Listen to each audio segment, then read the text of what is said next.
Hope everybody had a Merry Christmas, but it's time to get back to Buffoon of the Year. Let's remind everyone how this all works. There will be 11 categories of buffoon throughout this event, based upon the categories in my best-selling, award-winning book, Schnooks, Crooks, Liars, and Scoundrels, A Field Guide to Identifying Political Buffoons, which, by the way, is available right now on Amazon, at Barnes & Noble, and other online bookstores. Cheap plug, I know, but hey, that's how we roll. Our beautiful and lovely guests will nominate buffoons for each category. Just about anyone is eligible for nomination, with the exception of President Joe Biden and Vice President Kamala Harris. Because let's face it, if they were to be nominated, they dominate just about every category, and we can't have that now, can we? It takes a majority of our guests voting for a particular buffoon to win that category. Buffoons can win in multiple categories, and each winner goes on to compete throughout the end of the year for your vote as Buffoon of the Year. We're going to move on now to our second award. This one has so many nominees in it that I can think of. It's the hot mess. Now, the hot mess, just for quick explanation for everybody, the hot mess is the sort of politician that appeals to anger over reason or appeals to an emotional response over facts. The best example I can give to you from my book is Cory Booker. If you remember Cory Booker in his I am Spartacus moment from the Judiciary Committee when talking about Brett Kavanaugh, and he was going to release all these records that the committee wouldn't let him release, except the committee already released the information a couple of hours before he had his little moment. Flashback. I knowingly violated the rules that were put forth. I understand that the penalty comes with potential ousting from the Senate. I'm saying I'm knowingly violating the rules. Okay. Senator Cornyn called me out for it. How many times you learn to tell us, sir? Yesterday, I broke these sham committee confidential rules, and I accept full responsibility for what I'm doing. If you weren't following there, Senator Booker says he broke the rules. He actually didn't break the rules. We'll get to that in a second. End of flashback. So that's a good example of the hot mess. It's someone who uses emotion to overcome reason. And my God, there are so many in every level of government who have done that. But honestly, the biggest nominees that I see do come from Congress. Let's talk about the use of emotion in political speeches. If done right, George, it can be very powerful. You can be impassioned. You can really emphasize a point that you're making. But if it's all sizzle and no steak, if you don't have that substance, what good is getting riled up if you don't have anything backing behind it? That's a very good point. I mean, I think emotion is certainly important because we are beings that have feelings and so forth, but there needs to be something underneath it. It has to have some foundation.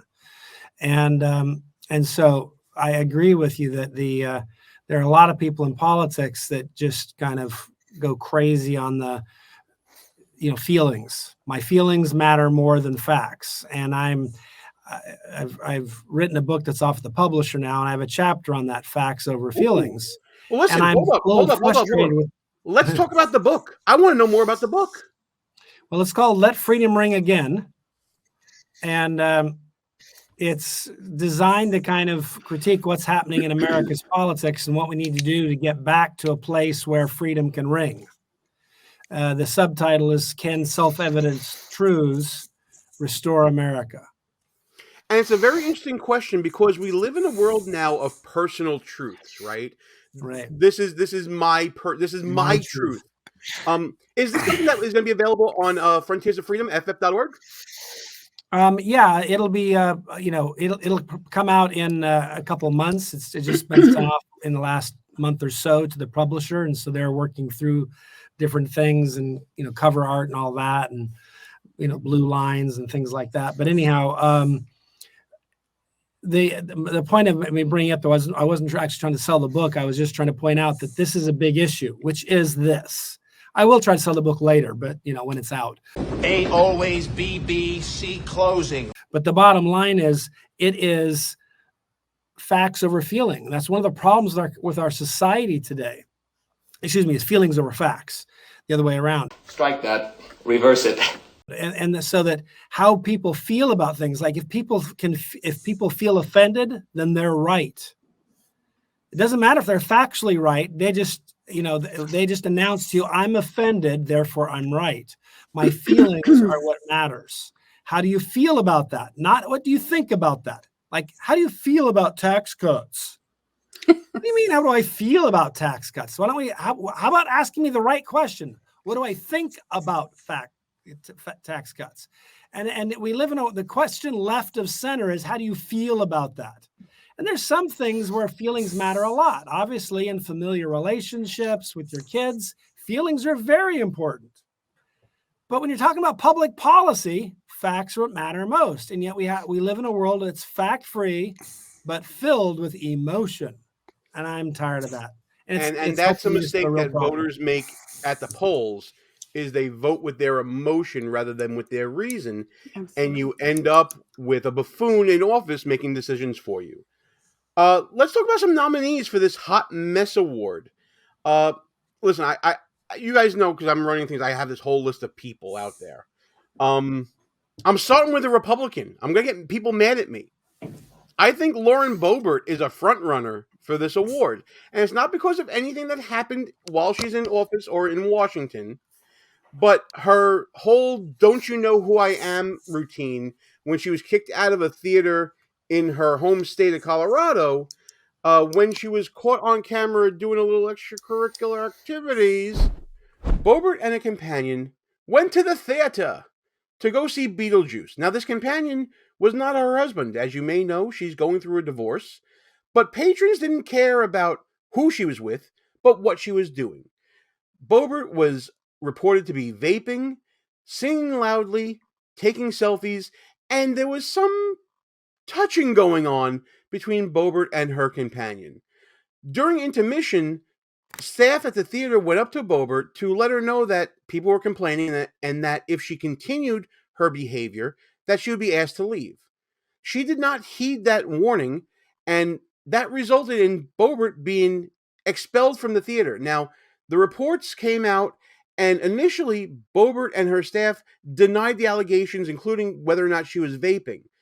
But it turns out that there's this video that you're looking at right now, which included Boebert being escorted from the theater, not necessarily a nice hand gesture there, and it turns out that she was acting this boorishly in the theater. Towards the end of the interaction, Boebert had some choice words that was quoted in the report. Those choice words included stuff like, "Do you know who I am? I'm on the board, and I will be contacting the mayor." Well, excuse me, Congresswoman, this sounds not only like Karen behavior, but to hear politicians say things like this, it just puts me off to no end. I'm going to Rick just for the entertainment value on this question, and I want to know what he thinks about this thing with Lauren Boebert. Am I making too much of it? Well, Gene, she may be a hot mess, but she's my hot mess, all right? She's my hot mess. And with that, if I wasn't a married man, I would love to have been in that movie theater seat next to her. So I'm going to overlook some. She's a really fine-looking lady. I mean, she really is. As I said, she may be a hot mess. She should be my hot mess. Okay? So I'll just leave it at that. I asked for it. So that one's on me, y'all. I'd like to jump in here. Go ahead. Save Rick's skin a little bit. I love his wife, Mary, and he needs a little skin saving sometimes. You love your wife. Remember, you said you love your wife. I think she's in the wrong category, actually. I think that's a narcissistic. That's more narcissism than hot mess when you say, "Don't you know who I am?" I have a nominee of my own. You probably don't know her. Her name is Judge Gloria Sternum. And the reason I wanted to nominate her, she's a Nevada judge, federal judge, that has been doing election judicial stuff. And we were told in her courtroom that when we presented 5,000 voters who live in California, that's their residents, but they voted in Nevada. We said, isn't, according to the law, that's illegal. And she says, oh, well, I think you should be able to vote wherever you feel good. So is this the free love era of voting? So this, oh my goodness. Forget the law. Forget the law. This is what happens when you have feelings overriding facts. All of a sudden, the law comes into play, and now it's your feeling that is more important than even the law. Your feelings now have become more important than the state of your city. If they feel like protesting in your city streets and tearing everything up, it's their right. Whatever they feel like doing, if it feels good, just do it. And that is a throwback to the 60s. By the way, I'm glad you reminded me of that, because I thought we were through that era, but people seem to want to go back there a lot. Everything that's old is new again in a lot of respects. In a lot of respects. It's very respects. cyclical in that respect. Like what you see so far? Go ahead and smash that thumbs up button. Also, leave us a comment and tell us what you're thinking. And don't forget to subscribe so you never miss another show.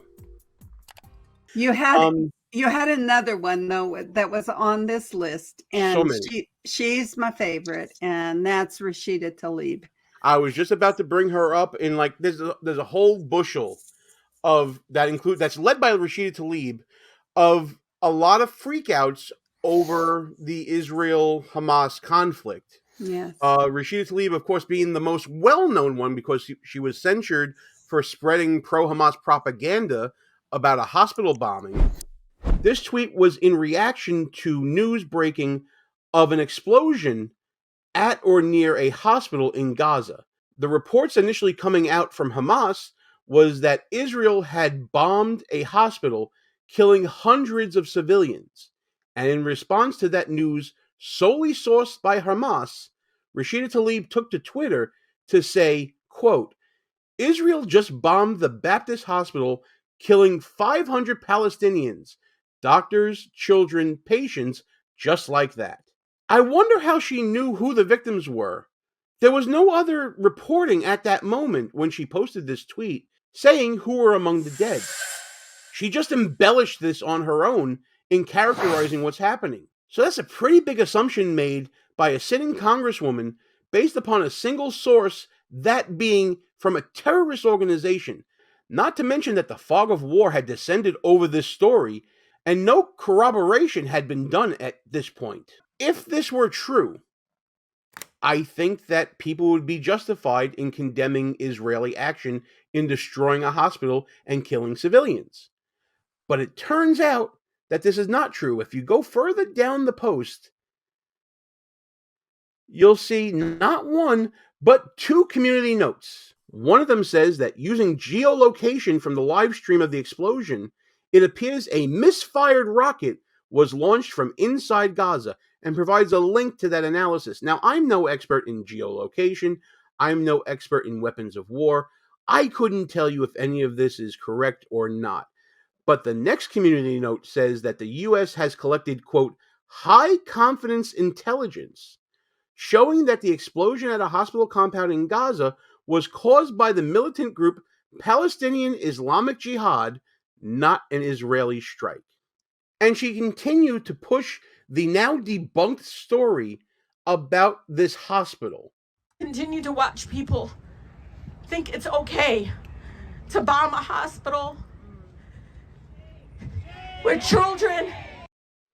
So a sitting member of Congress, in the face of reporting from her own government, is siding with information provided by a terrorist organization and continuing to spread their message. But seriously, how many times have we seen her cry in the past few months on screen, just trying to evoke that emotion, whether it's at a rally or in the halls of Congress? You could throw Cory Bush in there as well, the same thing. Congressman Andre Carson challenged another congressman to a fight on CNN. He's cowardly. I think he's not acting in the role as a member of Congress. I think he's shown himself to be very emotional. Like most cowardly people, when you confront them, they're afraid. I'm unafraid of the guy. And if he wants to call us despicable, I'm saying he's a coward and he's a punk, and he should remember why the people sent him here. And if he wants to play some kind of tough guy or gangster, we can handle it like gentlemen, or we can get into something else. You want to step outside? Yeah, I'll step outside. Hey. What? Coward? And if you want to handle it, let's take it outside, apparently. Isn't it amazing how he's talking about the way members of Congress should act, while at the same time talking about maybe taking things to the street? You're not making any sense at all. That's a little out there, don't you think? So, George, let's talk about, I guess we'll group these together. The emotional hijacking being done in this particular issue, where you see a rampant escalation of anti-Semitism, especially on college campuses and in the world in general. Is this not a prime example of buffoons using emotion and weaponizing it for a political end? It is, because I'm thinking to myself, when you watch what's going on, people act like beheading babies, they need more context. I'm like, what context is going to make that okay? If you can't say that's outrageous, you know, paragliding in and just, you know, massacring hundreds of concert goers, you know, throwing hand grenades into bomb shelters where little kids have run with their parents because of the attack and so forth. I'm like, I don't need context to you know what I mean? It's just like, there's no context that's going to make any of that okay. And so it is, again, it gets back to that fact-free world and this idea of just emotions are all that matter. And if I am upset about Israel's existence, then I can go ahead and act like beheading babies might be okay in some circumstances. And that's a hot mess. Yeah, that's nuts. Yeah, you know? Absolutely. Hey, Rick, when's the last time you cried about a political issue? Hey, was that on the election eve 2020?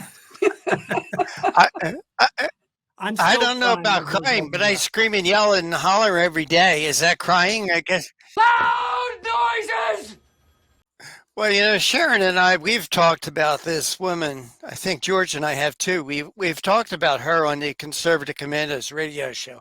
She made her big splash, I think, the night that she won her election, when she stood up on stage beside her 12-year-old son. Now, I'm not going to use the language here, but she stood on the stage next to her 12-year-old son and talking about Donald Trump said, bullies don't win. And I said, baby, they don't, because we're going to go in there, we're going to impeach the on stage in front of hundreds of people right beside her 12-year-old son. I mean, she's so disgusting. I mean, why isn't she a winner of every one of these categories? You're right. You're right. One of the nominees I just want to throw out there, very briefly, sort of an honorable mention. Just as an honorable mention, Stacey Plaskett, the designee or the designate from the Virgin Islands to Congress, who is the ranking member on the Select Committee for the Weaponization of Government, just throwing temper tantrums at Jim Jordan, slamming down papers, leaving in a huff and things like that. That's obviously it's a minor infraction in comparison to some of the magnitude of buffoonery that we're seeing, but I just wanted to give her a little bit of a shout out as well. But it's time to vote. And we started with Sharron last time. George, I'm starting with you. If you had to pick one hot mess to represent the year of 2023, who you got? I think I'm going to go with it's for me. It's neck and neck between Cori Bush and Rashida Tlaib. But I think Rashida Tlaib right at the tape at the end of the race, she leaned forward and caught the tape first. So I'm going to cast my vote for Rashida Tlaib. I'm just imagining both of them in a foot race right now, and I'm a big guy, and I just can't really picture it. It's a photo finish. 2 days later, maybe. Sharron, who you got? Hands down, Rashida Tlaib. I think she is the one who has said it's okay to be an anti-Semite.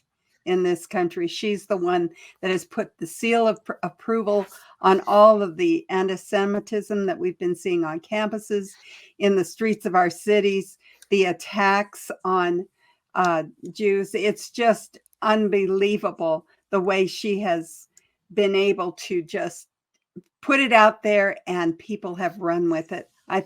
I honestly think she should be in jail for it. All right, Rick, do you Second agree? one should be in jail that I voted for. Everybody needs to be in jail lately. That's the way things have been going this year. Just for me. There you go. Well, I want to write in.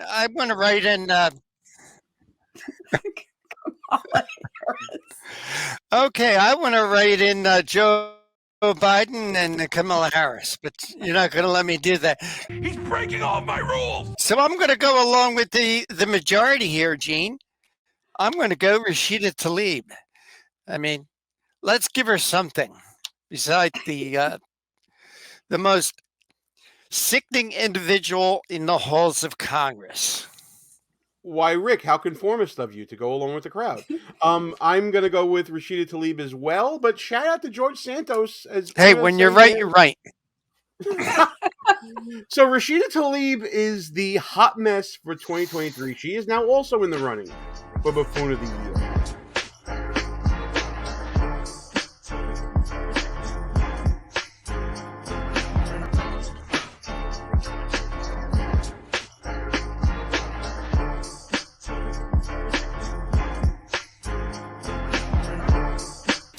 All views and opinions expressed here are not necessarily of the mainstream media and may offend some listeners. It's called political buffoonery.